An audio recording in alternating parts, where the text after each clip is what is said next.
Here's the trailer. Now, the thing you ought to know about this Mini Cooper is it is small. We are in proportion, me and my car. My name is Robert Reich. I was Secretary of Labor under Bill Clinton. Before that, the Carter administration. Before that, I was a special aide to Abraham Lincoln. Of all developed nations, the United States has the most unequal distribution of income, and we're surging toward even greater inequality. 1928 and 2007 become the peak years for income concentration. It looks like a suspension bridge. Last year, we made $36,000. I probably make $50,000 a year, working 70 hours a week. The middle class is struggling. Now, people occasionally say to me, what nation does it better? The answer is the United States. In the decades after World War II, the economy boomed, but you had very low inequality. Do you know Robert Reich? I do indeed. He's a communist. When I was a kid, bigger boys would pick on me. I think it changed my life. I had to protect people from the people who would beat them up economically. Who is actually looking out for the American worker? The answer is nobody. If workers don't have power, if they don't have a voice, their wages and benefits start eroding.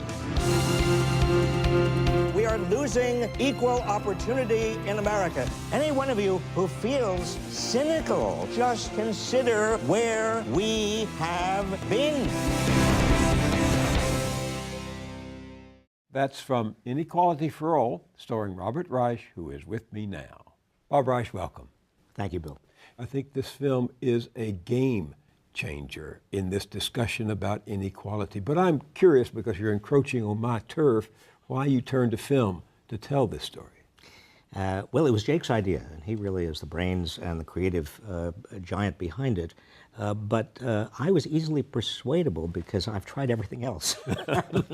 13 books. Books and television and so on. But there is something about film with which you can emotionally connect to people and open people's minds and eyes and hearts. And on this issue of widening inequality, there's so much confusion. Many people, if they're right-wing, they want to blame the poor. If they're left-wing, they want to blame the rich. There's a lot of blame going around, but people are not looking at the actual structure of the economy as it's evolving. They're not looking at how we need to change the organization of the economy, why we are the most unequal of all advanced societies and economies in the world. There is this popular misconception that the economy is kind of out there. It's kind of natural forces. They can't be changed. They're immutable. We all sort of work for this economy. But in reality, the economy is a set of rules. There's no economy in the state of nature.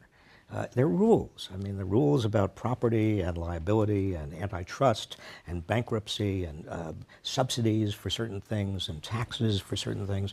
These rules really are the rules of the game. They determine economic outcomes.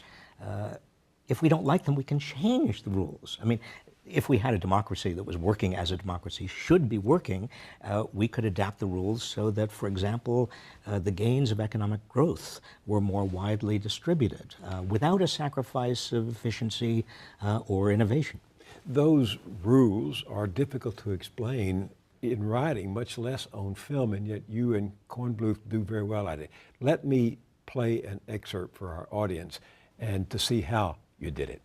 Of all developed nations today, the United States has the most unequal distribution of income and wealth by far, and we're surging toward even greater inequality. One way of looking at and measuring inequality is to look at the earnings of people at the top versus the earnings of the typical worker in the middle.